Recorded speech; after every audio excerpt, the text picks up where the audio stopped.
You're listening to the We Are Libertarians podcast network. Find all of our shows at wearelibertarians.com.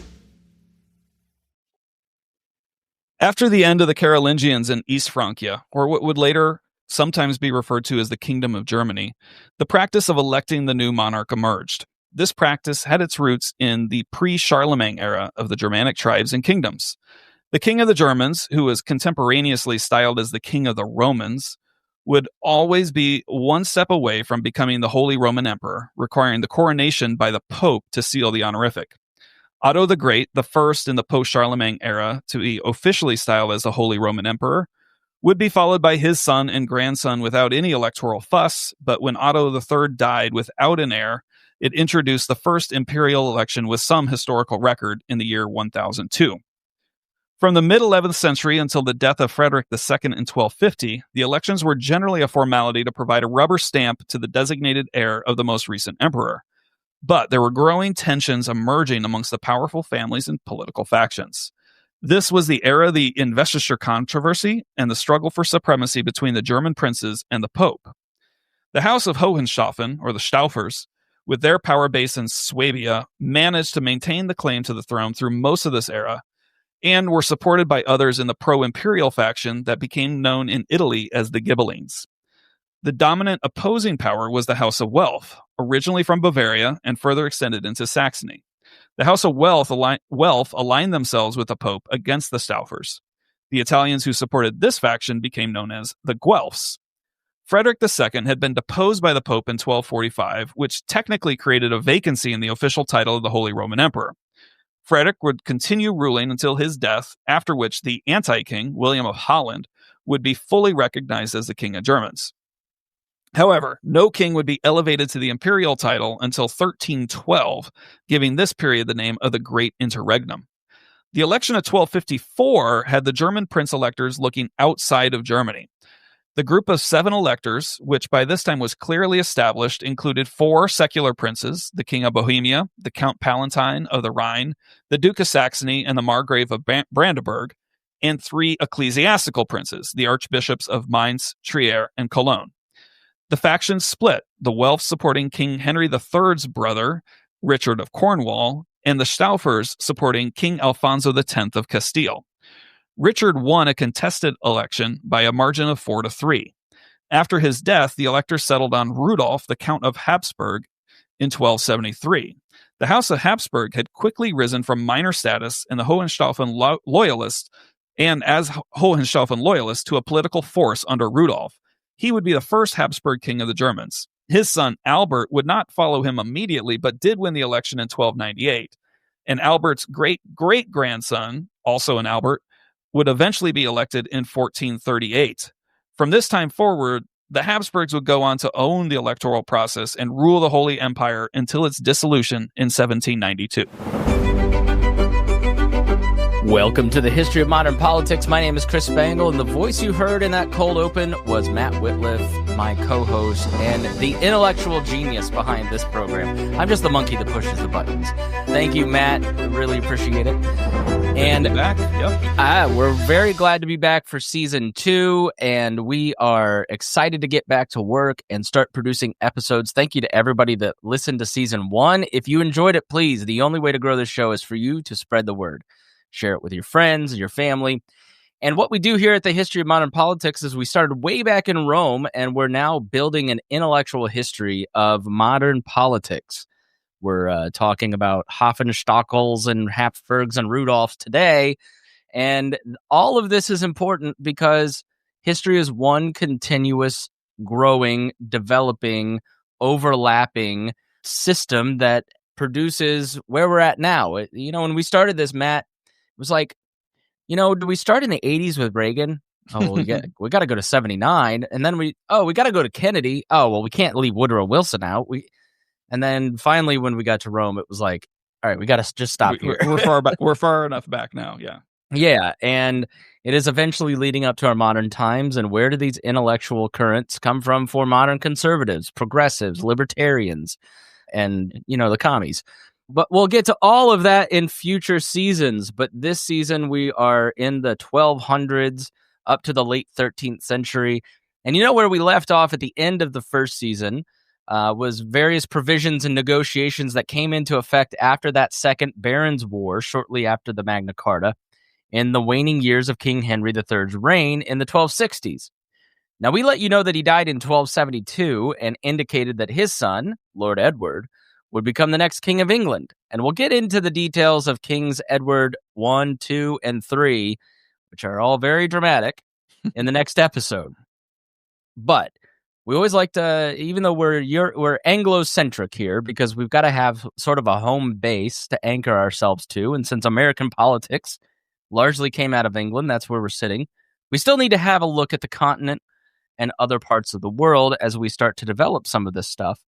Now, there's a lot unfolds during this next period, and to have the proper context, there's a lot of related topics that we've not talked much about over the past season that requires some review. So today, before getting into the next episode, we are going to look at a variety of topics covering their background up to the mid to late 13th century so that we don't have to do a deep dive on those things in these next episodes. Yeah, otherwise we'd have like a 3-hour episode in our next one. Right. So give us an idea of some of these topics, Matt. Yeah, so, we haven't touched on Wales and Scotland and some other things that really start to become important in King Edward I's reign. So we're going to look at histories of Wales and Scotland, the sister countries, if you will, or kingdoms that lived on the island of Britain in this time, still do today, and eventually become very important to the development of English politics and such. We're going to look at what's going on in what's called the Low Countries, most prominently Flanders, but kind of think northern France, modern day Netherlands and Belgium and such. We've touched on them a little bit, but we need to get a little bit deeper there. And then also as we jump into the Edwards, we have things like developing around commercial systems and international trade at new levels that become critical political points and developments that happen. So we're going to look at the evolution of banking, the roles of the Italians and the Jews and some histories there. And then there's also been an undercurrent of law developing, right? That really starts to accelerate under King Edward I. So, we're going to look at the development of law over the years and the influence that universities had there as well. So lots of topics today. We mentioned the electoral process of the Holy Roman Empire in the introduction and kind of bringing the Habsburgs onto the stage. We're not going to talk a lot about them over time because, as Chris mentioned, we're Anglo-centric, but at the same time, international relations are always an important piece of politics. So understanding how things are unfolding in the continent adjacent to our main storyline are also really important. Yeah, you can sign up to hear this, but we're going to do, you can get early release episodes, email blast, show notes, reading lists. Our show notes are all written out. We've tack on a bunch of reading lists to everyone, to show our homework where we got all this stuff. And we're going to also do some bonus episodes where Matt and I kind of like discuss off script some of this stuff. And we're going to kind of review season 1 and talk about what we learned. But I think what I was surprised by in doing the work for season 1 was how much trade, how much international relations, how complex a lot of these societies that we often think are just basic, barbaric type, England of 800 just must have been, and there's some truth to that. It's certainly not as developed as today or even the 1800s, but what you see through all this, Matt, is just how interconnected things already are on a simplistic scale. And we're just about to pour gasoline on it as we moved into the second season here. Yeah, absolutely. Absolutely. And actually, that's a nice segue into talking about the history of Wales, because if you remember from last season, there's only been a couple of places where we've even mentioned Wales, as we've been focusing really on the dominance of the English kingdom, right? If you remember the consolidation of power by Alfred the Great and such. And tell people where Wales is. Yeah, so Wales, if you kind of can try to picture what the island of Britain looks like, and to the west, there's that little bulge that sticks out over the foot of the island. That bulge is Wales, right? So it's kind of heading towards Ireland. That's right, heading off towards Ireland. So it's a bit above the foot-like peninsula, which is called Cornwall in the southwest. And if you recall, the Anglo-Saxons were pressing into England as they went through their migrations and pushing against the Celtic Britons, as we discussed way back in episode 4. And those natives actually ended up settling into Wales, Cornwall, and Scotland up in the north. So when you think back to the heptarchy of kingdoms which ruled England before the unification, that notion of Bretwaldas, or the dominant kings of the heptarchy, is something we discussed. And one of those Bretwalda, Offa of Mercia, ruled from 757 to 796. And, back to your points at the beginning here, Chris, right? There's good evidence that Offa was, kind of a direct peer and had trading relations and even maybe courtly relations with Charlemagne, right, during that time. So one thing, though, that Offa did was construct, or we believe that he constructed not him personally, but ordered the construction of a massive dike, creating a ditch and an earthen wall along the stretch of Western Mercia, which essentially forms the border here with Wales. And so as responsible amateur historians, we want to point out that modern research now does question how much of this was actually done under Offa's reign versus with others, but the name of it being Offa's Dyke has been around for centuries, and it's still named at him, and is more or less the exact border between England and Wales today. The mountainous terrain and heavily forested territory of Wales was a major factor in keeping the various Welsh tribes and minor kingdoms relatively autonomous. Now, similar to the lands of England during the Heptarchy, Wales continued to be decentralized with only short periods of strong rulers, emerging from one minor kingdom to centralize power temporarily. The Welsh law also generally practiced partible inheritance, which further prevented the consolidation and centralization of power. The English didn't often move into Wales because they were fierce fighters too, so they were fiercely independent, which is why the Welsh language still exists to this day. Not only that terrain, but also the makeup of the people. Now, arguably the most dominant king in Welsh history was, Griffith ap Llewellyn. Yeah. Ap is Welsh for son of, who consolidated his power through family and conquest to essentially rule all of Wales by 1055, years before he forged a political union with Mercia by marrying the daughter of the Earl of Mercia. And Mercia is kind of like between Wales and London, right? Yeah, it's like kind of right in the heart and the center of England. Yeah, and he negotiated peace with Edward the Confessor to keep Wales and England at peace, but the thorn in his side was Harold Godwinson, Earl of Wessex. You should remember him from episode 7. After the Earl of Mercia died, Harold Godwinson persuaded King Edward to let him attack Wales. Griffith was killed in battle in 1063. Harold Godwinson would take Griffith's wife as his own, and while the King of England would suffer the fate as Griffith in 1066 at the hands of William the Conqueror. Now tell us about those Normans and what they did to Wales. Oh, so the Normans come in and their rule began to threaten Wales as well. But, the Norman kings of England were never really seriously attempted to conquer Wales because, let's face it, the Normans were kept pretty busy staving off rebellious English natives and the ambitious French lords on the other side of the channel who were ready to try to take advantage of William's absence. An uneasy peace was more or less established and then recognized formally by Henry II in 1171, with a tribute being paid from Wales to England. Then Llewellyn ap Iorwerth consolidated power next and had strength throughout Wales by the year 1200. He made an alliance with our good old friend King John and married his illegitimate daughter, Joan.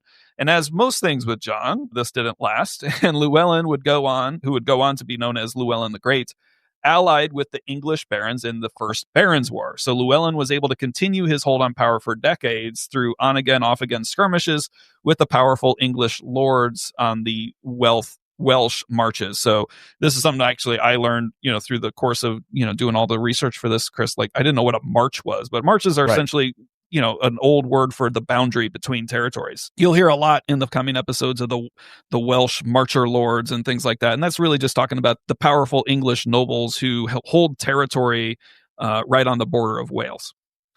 Now, Llewellyn the Great died in 1240. Rule of his lands in Wales passed to his son, Dafydd ap Llewellyn, David, basically. Now, David was not the oldest son, but he was the son of Joan and hence a blood relative to King Henry III. Now, he was the first to take the title of Prince of Wales, which will be of interest in our next episode. Dafydd died suddenly in 1246 without issue, so meaning no kid. So inheritance reverted to the sons of his older half-brother, Griffith. who died 2 years earlier while attempting to escape imprisonment in the Tower of London. Llewellyn ap Griffith would be able to garner more support than his older brother and ultimately defeated him in battle, and he would become the next Prince of Wales and continue to fight against Henry III and the Marcher Lords. Now, as Henry's power descended, Llewellyn was able to use to his advantage to negotiate a favorable treaty during the height of Simon de Montfort's power. But if you recall in our last episode, Lord Edward, son of the king, had been given lands in Wales by his father. Some of these claims overlapped and would create tension that we will cover in our next episode when we start in on Edward I. Now, Matt, let's move on to the north of Scotland, as this will also be important for Edward I.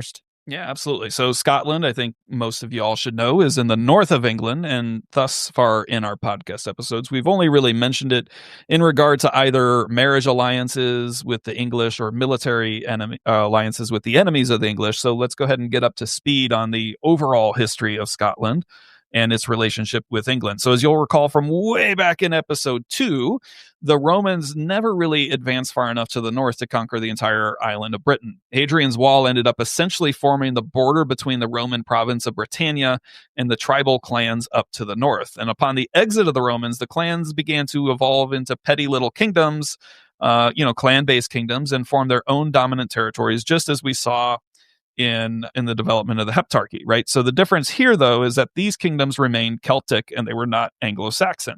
So to the north and the east, there were the Picts. To the far northwest, we had the Gaelic kingdom of Delratia. They held power there. The Gaelic tribes were then related strongly to those in Ireland. And then in the southwest of Scotland, we've got the kingdom of Strathclyde, which emerged. And these people were Bretons, and they spoke a language then that's very similar to Welsh. And then finally in the south and southeast, we have the kingdom of Bernicia. And if you remember the details and you did your homework very well, you'll recall that Bernicia merged with Deira in 654 and formed the kingdom of Northumbria, which was one of those Anglo-Saxon kingdoms of the Heptarchy. Now, the North saw its fair share of Viking invasions, particularly during the same time that the Anglo-Saxons had these threats, which we talked about in episode 6. And just as the Viking threats calmed in the early 10th century under the rule of Alfred the Great and his immediate successors, there was a parallel consolidation of power in the North, moving towards a unified kingdom. This is sometimes referred to as the Kingdom of Alba, which is generally synonymous with the Kingdom of Scotland. King Donald II is usually credited with being the first king of Alba based on a chronicle from the year 900, which was also the year that he died. Always good when you can write the history. Now, the royal line, I was in charge. I was great. The royal line followed a practice called tanistry. This, see, Matt is smart because he writes out the pronunciations for my Hoosier behind now. Now, tanistry, this is described by one definition as the most talented male member of the royal dynasty should inherit the throne, commonly by murder or war. I think that's kind of where the Republicans want to take us. The practice of tanistry ended when King Malcolm III established what historians now call the House of Dunkeld, which would rule Scotland continuously until 1283. Malcolm appeared in episode 7 during the succession crisis of 1066. For simplicity at the time, we said that he allied with Tostig Godwinson and Harold Haralda. And while that's true, the alliance was a bit more indirect. Malcolm III also had interest in supporting Edgar Atheling, as at least one chronicle states that Edward the Confessor had betrothed Edgar's 14-year-old sister to her name was Margaret, to Malcolm in peace negotiations in 1059. Now, regardless of these details, after the conquest by William of Normandy, Malcolm did provide sanctuary to English rebels and refugees, including Edgar, Margaret, and other members of the ousted royal family. Now, despite this, King William did not attack Scotland as he focused on securing his rule in England and Normandy. Malcolm would end up marrying Margaret in 1070, and the Herring of the North created a buffer zone between Scotland and England. Remember, the Herring of the North, he basically created a huge swath of death and destruction between Scotland and England. And in 1072, Malcolm paid homage to King William, securing temporary peace.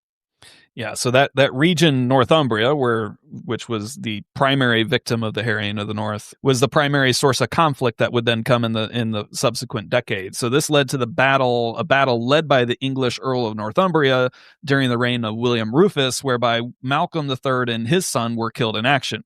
You might also recall from episode 8 that King Henry I ended up marrying Malcolm and Margaret's daughter, Edith, which was then Normanized into the popular name Matilda upon taking the throne in 1100. So this in turn created a family line that sided with the Scots loosely with Empress Matilda in the anarchy, as she was the niece of King David of Scotland at the time. So later in the 12th century, during the revolt of King Henry II's sons in 1173, King William I of Scotland used the opportunity to cause trouble in the north. He was soundly defeated, captured, and forced to sign the Treaty of Falaise, which formally then made Scotland a vassal state to England. However, King Richard voided the treaty in 1199 because why, Chris? What did Richard absolutely need? What? Money. Yeah. Money to go on crusades. So he voids the treaty in return to a massive payment as he was raising money to go off on the Third Crusade. So Scotland then would return into like quasi-fealty with the border between England and Scotland, finally being made official with the Treaty of York in 1237 between King Henry III and King Alexander II, who we'll talk about in the next episode, putting most of the disputed lands that were once in Northumbria into the English counties of Northumberland, Westmoreland, and Cumberland. Now, in the years following the Norman invasion and reign of Malcolm III, Scotland became increasingly similar to England in custom and law. Scotland adopted the notions of feudal tenure and created earldoms for the leading lords. The Norman-French influence would be felt throughout Scotland, which also opened up diplomatic relations between the Scots and the Capetian kings on the continent. Where was Capatia? So the Capetian is the royal house that was where the kings of France were from. So they date back to Hugh Capet and Hugh the Great, if you recall, from episode 7 maybe. I don't have that in the notes right off the top of my head. I mean, there's just so many different moving parts here that, you sort of forget the different houses. So they all sort of... Episode 5. Yeah. That's why we provide great notes. So if you were ever quizzed on this by your wife or husband, you can go study. There is one more point about Scotland before we move on to our next topic. While we have focused on Anglo-Scottish relations, the other player in the politics and diplomacy of Scotland is the Kingdom of Norway. Now, we are not going to detour a whole history of Norway here. I'm sorry, Norway fans. It'd be fun. I mean, people across the nation are going, aw. But the last time we mentioned Norway was in episode 7 when Harald Haralda was king.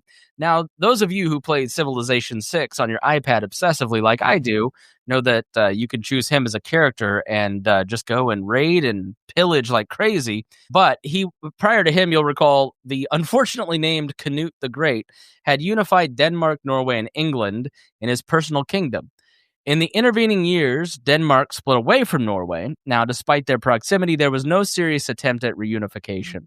And the descendants of King Harold turned their interest west to the islands of the North Sea, and to a degree, Scotland itself. Much of the tension between Scotland and Norway would be over the Isle of Man, the Hebrides, the Shetland Islands, the Orkney Islands. And we'll pick up that story next time. Those are all kind of north of very north the island, like really far north, like almost touching Antarctica. Nearly the Arctic circle. Arctic. Thanks. Way up there. So now let's swim across the English Channel. We'll talk about the history of Flanders and the Low Countries. So setting the stage for this region, we need to go back again to episode 5, where I just mentioned, and where we talked about Charlemagne and his descendants and the Carolingian rule of Western Europe. So you'll recall that the Carolingian Empire was split among Charlemagne's 3 grandsons, creating West, Middle, and East Francia. And then there was a whole lot of change as the cousins died at different times, leading to various alliances and battles and treaties. And the political construct of Lotharingia, named after Lothair, one of those original grandchildren, which later then bounced back and forth between West Francia and East Francia. And these kingdoms ultimately became known as France and the Kingdom of Germany, West and East, which the German part is really the northern component of the Holy Roman Empire. The Low Countries, called Low because they existed in the lowlands where the rivers, notably the Rhine, dumped out into the North Sea, ultimately then sat as a border between these two powers. So always on the West Francia, where the French side was the county of Flanders, and to the east of the Scheldt River, where there was a number of regions which all notionally pledged fealty to the Kingdom of Germany. We've got Flanders in the north, like rests northeast of Normandy, and includes the port of Calais, which is the closest point on the European continent to the island of Great Britain. If you remember Dunkirk, that's where Dunkirk happened. Yes. And then the region spans parts of modern France, Belgium, and even a small little bit of the Netherlands. Now, on the eastern side, the Kingdom of Germany established the 5 stem duchies, led by strong dukes who acknowledged a single king beginning in 911 when the Carolingian line was rejected in favor of powerful dukes in the region. The original 5 stem from the duchies that were the Duchy of Franconia, the Duchy of Lotharingia. Say that properly, please. Lotharingia. Duchy of Swabia, the Duchy of Saxony, and the Duchy of Bavaria. The Duchy of Lotharingia would split into Upper and Lower Lotharingia. Why'd you have to put that in there so many times? Which would further split into a list of independent entities, including the Archbishopric of Cologne and the Duchies of Holland and Brabant, and the counties of Leuven and Hainault. These are more powerful lands and titles held in Low Countries opposite of Flanders. And correct me if I'm wrong, but like that kind of setup in that part of Germany seems to last for centuries, right? Yeah, like, well into the 1800s before there's any consolidation. Yes, under I'm blanking on his name right Bismarck? now. Yeah, Bismarck, right? Otto von Bismarck consolidates and actually creates the modern German state. So from this time, you just have like literally hundreds of principalities and quasi-independent states that ultimately all roll up into what at this time is the Holy Roman Empire. Yeah, if you remember, that's where Martin Luther escaped to he was still in Germany, but he was in one duchy, and this guy protected him and from another one, and yeah, so it's all complicated. Now, while the German region of the Low Countries will weave in and out of our story, it is Flanders that had the most direct relationship to England. It was established by Charles the Bald, remember him from episode 5, the king of West Francia. The county was given by Charles as a fief to Baldwin of Flanders in return for his service in repelling Viking threats.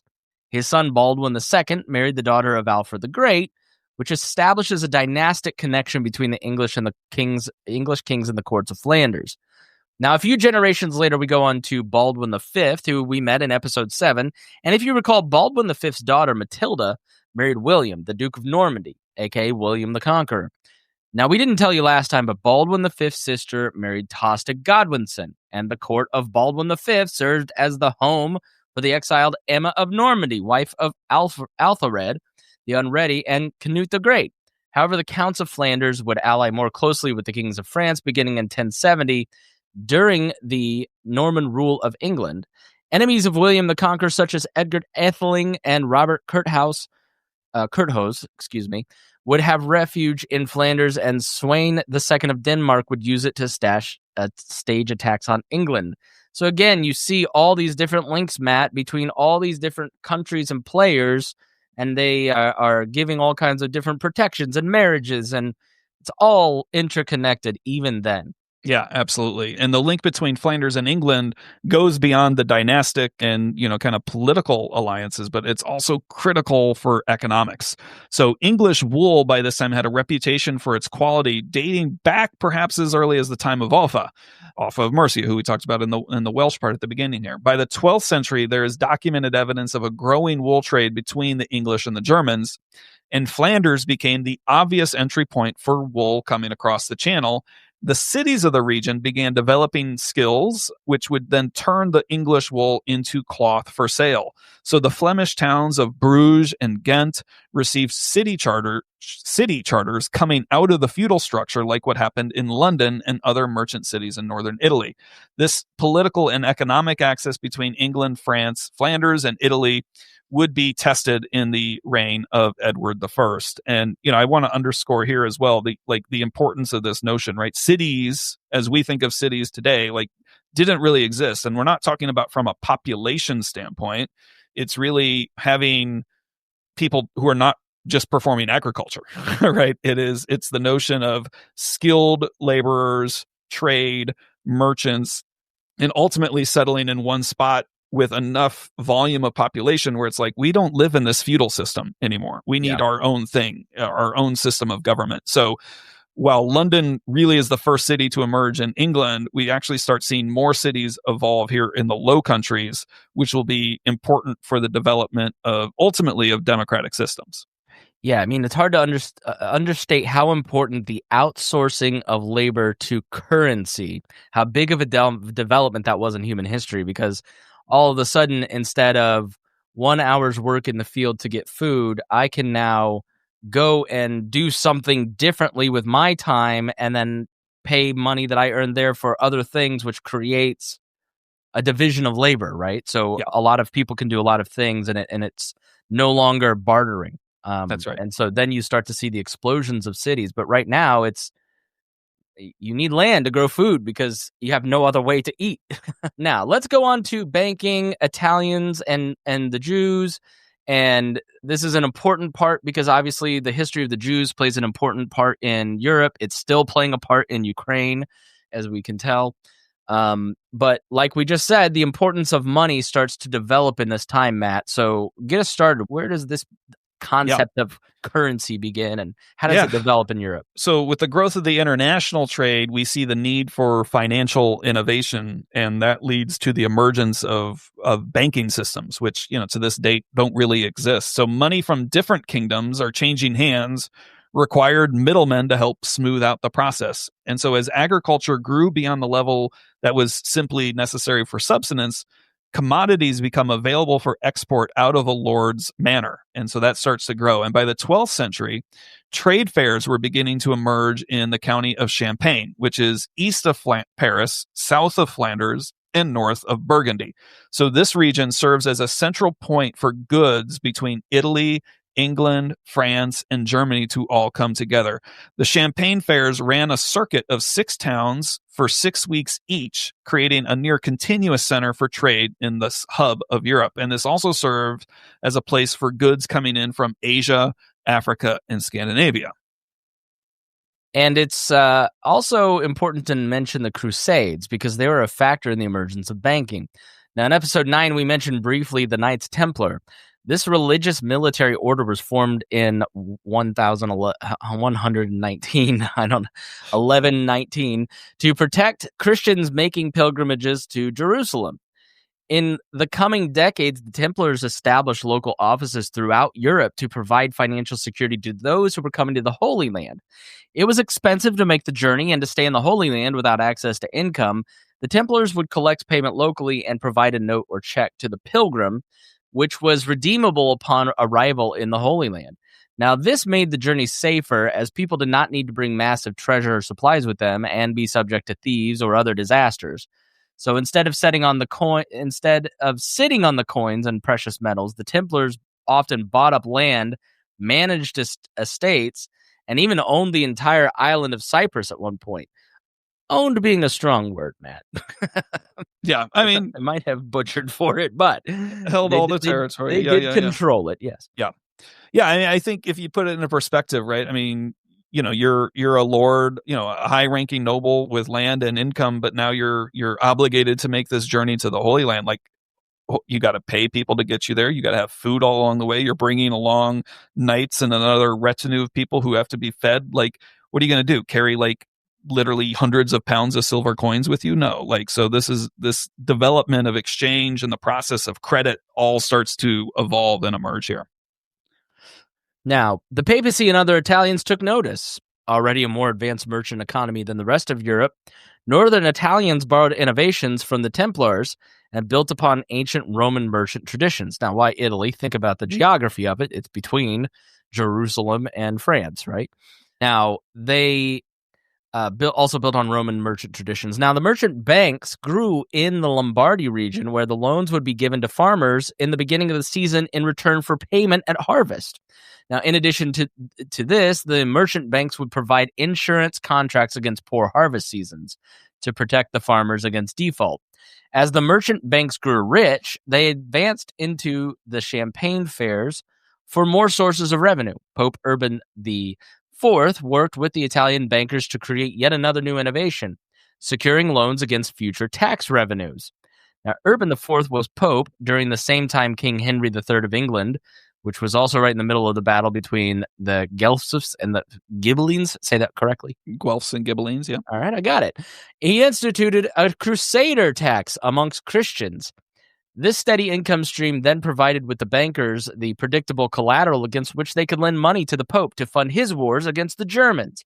So you sort of see in the Italians, Matt, like the foundation of the Roman society that was highly advanced, 1,000 years later gives Italians a leg up, even though there had been a lot of destruction of that society. Yeah, and geographically, they were in a good spot too, with easy access to the Mediterranean and the various ports. So again, another, port of entry as people are starting to bring back things from Asia through the Silk Road or from the Middle East as the Crusaders are starting to find, new things other than fighting the Muslims, trading with the Muslims, right? Because it wasn't always fighting between the Muslims and the Crusader states.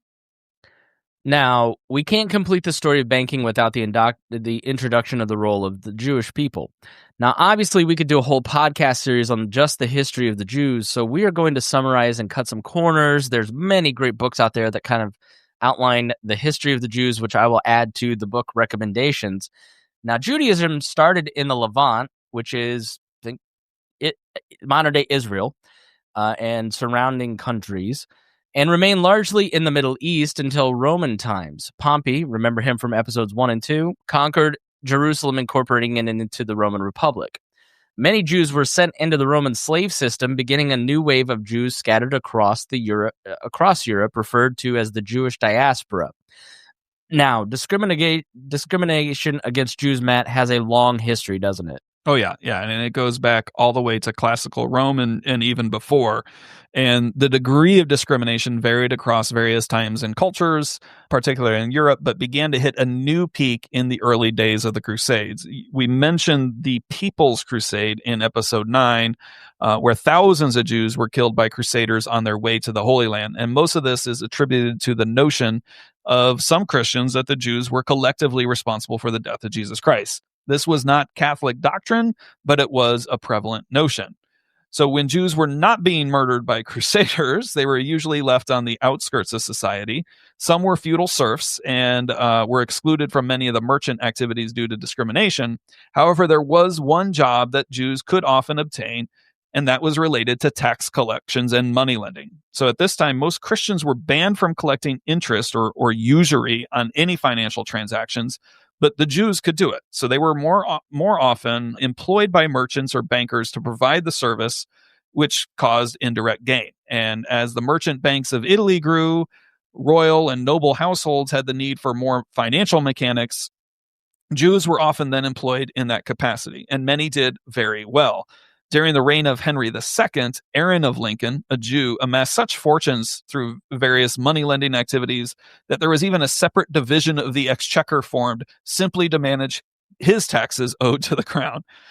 Since Jews became a key source of royal revenue, they often received some protected status.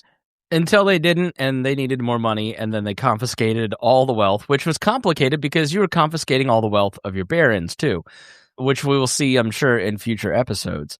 Now, but there were still incidents in England against the Jewish population. Shortly after the death of Aaron of Lincoln at the time of the Third Crusade during the reign of Richard I, there was a massacre of up to 150 Jews in York, spurred on by the Christian fervor of the Crusades.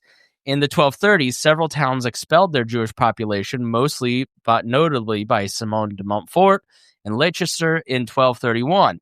As Henry III tried to raise funds for adventures such as the Sicilian Affair, which we discussed in episode 11, he called on the Jews for funds. They in turn pressed for repayment on loans from ordinary citizens, which further fueled resentment of Jews. In 1255, the first known case of blood libel was prosecuted by the crown. The Jews of Lincoln were accused of ritually murdering a child who went on to be known as Little St. Hugh of Lincoln, to use his blood for a sacrifice. Jews had also been required to wear a distinctive badge on their clothing for identification amongst the population. A lot of that sounds really familiar to modern day, and I would encourage people to look up the most dangerous conspiracy theory in the world, and it kind of talks about the history of all of these different accusations. We'll see in the plague, for instance, the blaming of Jews without any evidence. Even with shreds of evidence of where it was coming from, they still blame the Jews because, Matt, they were on the outskirts of society. They had distinctive rituals of washing. It did not affect Jews in the same way because of the ritual washing, and they had, more standards of cleanliness, and they were blamed. And so anti-Semitism is really rooted in this period, and it's something that we are still fighting against today. We've had a higher incident of anti-Semitism acts of terror over the last year or two than we have in a long time, and it all's rooted right here. You can see threads of QAnon, of the Nazis, of all these different groups of anti-Semitism that promote anti-Semitism, rooted in what we just read, Matt. Yep. And unfortunate part of all the history, and sadly, but again, to understand all these dynamics as we continue to march through the history, we've got to understand the roots here. Yeah, it just shows you, and Russia has a huge core of it. We'll see in the various pogroms in Europe and Poland, and why did so many Jews end up in Poland and Ukraine during World War II? Well, they had been pushed out in pogroms for hundreds of years out of France and England and into those pockets of Eastern Europe. And so they were highly concentrated. And so this is an important part of the history of modern politics. These ideas that are ancient are passed down generation after generation after generation and are rooted, deeply rooted in our subconscious until we start to examine where those beliefs come from and really take it to task in our own mind. Yeah. So, moving on to our final section for today is universities and their impact on the law. So one thing that, again, we've only kind of touched on so far in season 1 was the advancement of legal codes and the administrative apparatus of the English royal government. We talked about the advances under Alfred the Great, and the census rolls of William the Conqueror, and the formal structure of advisors that were beginning to solidify under Henry II. And of course, the charters which spoke to the limits of the king, most notably, of course, the Magna Carta. Most of these developments had to do with the personalities of the kings or the political and economic realities of their reigns. But by the time we get into the late 13th century, these new economic realities, population growth, the growth of universities all lead to an inflection point where we see a massive and significant development in the law, which occurred under Edward I. Now, turning to education, the development of the university happened in the late 11th century and into the 12th century. Prior to this, any notion of higher education occurred almost exclusively in abbeys and monasteries. And this was a pretty insular form of education that attracted mostly locals and nearly exclusively focused on clerical education. 3 universities are generally recognized as the first of their kind. The University of Bologna, founded in 1088 in Italy, the University of Paris, founded in 1150, and the University of Oxford, which has evidence of operation as early as 1096. Now, a minor catalyst for the development of universities was the wave of Gregorian reforms implemented by Pope Gregory VII.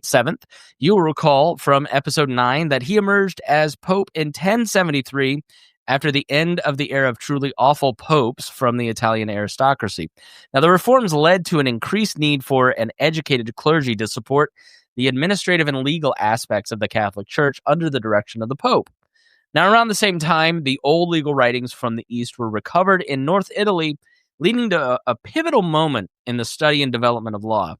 The body of work which was rediscovered were from the Byzantine Emperor Justinian, and we're going to take a quick detour back to him before we return back to the 11th and 12th centuries. Yeah, so Justinian became emperor in 527, and during his reign conquered much of the former Roman Empire, which, if you recall, the Western Roman Empire had fallen by this time, including also North Africa from the Vandals, the southern region of the Iberian Peninsula from the Visigoths, and Italy from the Ostrogoths. And this led to an effort to recodify the legal system, drawing upon prior Roman works and his own contributions. The full name of this work is Corpus Juris Civilis, the body of civil law, which was then subsequently organized into 4 parts. The first part is the Codex. This is the most famous section, which you will often hear referred to today as the Code of Justinian. This effort was commissioned by Justinian to, quote, create a 10-man commission to review, Earlier compilations of Roman law, as well as individual laws, eliminate everything unnecessary or obsolete, make changes as it saw fit, and create a single compilation of imperial laws in force. This codex ended up containing 12 books and a total of 4,562 imperial edicts. That's sort of, we may need to do that with American law. Maybe just put together a commission. I'll be in charge of it. The next part was the digest. This was a collection of legal writings and opinions that Justinian and his team felt filled in the gaps of the codex. Another part I'll be in charge of, and elaborated on the interpretation of law. A massive work itself. It contained 50 books, which aimed to fill in the gaps of the codex statutes. And the final two parts included the Institute, essentially a training manual on the law, and Novaelie, a record of laws passed, artful, a record of laws passed after the construction of the codex. Now, the rich detail in the digest was the work rediscovered but in Italy, spurring a desire to reconstruct a modern framework of the law. This was a catalyst in the development in the University of Bologna, where students desired to study Roman law. The university was organized and run by students and was granted an official charter by Emperor Frederick Barbarossa in 1158 to provide legal protections for students, especially those who came to study from outside of Italy. And Matt, tell us a little bit more about this university. Yeah, so the University of Bologna was known for both its prominence for civil law as well as canon law, which canon law is the law of the Catholic Church. The University of Paris quickly gained then a reputation for its studies specifically of canon law. The University of Paris was founded as an extension of the cathedral school that was already there and then sponsored by the church itself. And by the mid-12th century, it was internationally famous for its reputation of having the greatest minds of theology and church law. 3 12th century popes, including the famous Innocent III, had studied at the University of Paris. It was also during that time of the controversy between King Henry II and Thomas Becket, which we discussed in episode 10 that was taking place. So Henry at one point sought political arbitration from the university scholars to resolve this issue. But when it appeared that he might not win, he banned the English from studying in Paris, and this really spurred the significant growth in that little university called the University of Oxford, and this all happened in 1167. Just watched a movie called The Professor and the Madman, based in Oxford. Can't recommend it enough. If you're listening to this podcast, you'll love that movie on Netflix. Now, modern English law has its roots in this era, and the system of law is referred to as common law, as opposed to the other dominant system in Europe known as civil law. Civil law emerged from the study of Roman law and flourished in the development of legal systems in Italy, the Holy Roman Empire, and France. English law has already matured to a stable enough system that by the time Roman law was rediscovered and studied, it was too late to have a large influence on English law. Now, most of you have probably heard of the common law, but its definition is sometimes misunderstood. So let's turn back to the work of 1968, The Origins of Common Law by Arthur Hogue, to get a decent definition. Matt, give us some of these definitions. Sure thing. So and by the way, if you want to get into really geeky understanding of like old law and its development, this is a great book available through the Liberty Fund. So first, common law is a body of general rules prescribing social conduct and applies through the realm. Second, the general rules of common law are enforced and applied by royal courts, whereby the crown asserted a general responsibility for the judicial work of every secular court in the land. Third, common law develops its principles from the grounds of decision and actual legal controversies, that is, precedent. Fourth, common law is marked by an extensive use of jury. Jurors were chosen for their knowledge of the facts of the case, but the court was to apply the proper rules of the law to the facts as the jury had established them. And fifth, common law is marked by a doctrine of supremacy of the law, meaning that all acts of government agencies are subject to examination in the courts. Now, put that in dummy terms for me. I, of course, understand, but those listening. I think the best way to summarize it, right, is civil law, which had its roots from Roman law, as we just noted, is very much, prescribed as here's how it's written down. What is written down are the laws. There you go. whereas common law has this development of a common understanding of the law, which is developed through the application of decisions based on sometimes written law and sometimes just social precedent. Yeah, so civil law, basically, think of Romans, they're oppressive people. You're going to do what we say, and this is what the law says. And the judges are in charge. Whereas in common law, it develops a little more through precedent and through codifying common behaviors and making those laws. And so adjusting to the populace through judgments, which it's more confusing because you got to know a lot of case law in America and England versus just writing the code in places like Australia. Now, English law is first documented in the books called Treatise on the Laws and Customs of the Kingdom of England, which was likely authored by Ranulph de Glanville, the Chief Justiciar of Henry II. Scholars believe his nephew, who was later Chief Justiciar for Richard I, may have also played a large role. In this work, Glanville lays out laws and the rules for legal proceedings, including, most importantly, the types of cases that we subject to royal courts.